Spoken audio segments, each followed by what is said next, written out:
Ek is baie opgewonde oor 'n nuwe boek wat pas verskyn het. Daar's so groot aanvraag vir Bybelstudiemateriaal.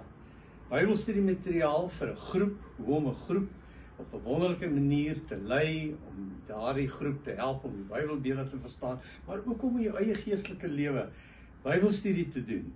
En hierdie boek is 'n boek wat nou pas weer verskyn het op aanvraag, omdat daar deur die jare uit omgee groepe, uit die praktyk, hierdie lesse saamgestel is. Dit werk. Dis die een ding waaroor ons seker is.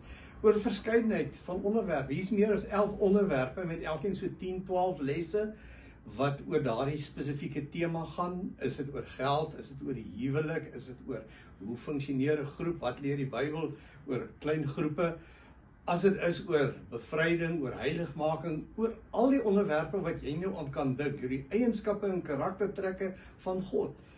Hier is Bybelstudiemateriaal daaroor en ek wil jou uitnooi om hierdie boek te begin gebruik en te sien wat ander sê dat dit beteken vir hulle ongelooflik baie. Dit het hulle klein groep bediening aan die gang gesit.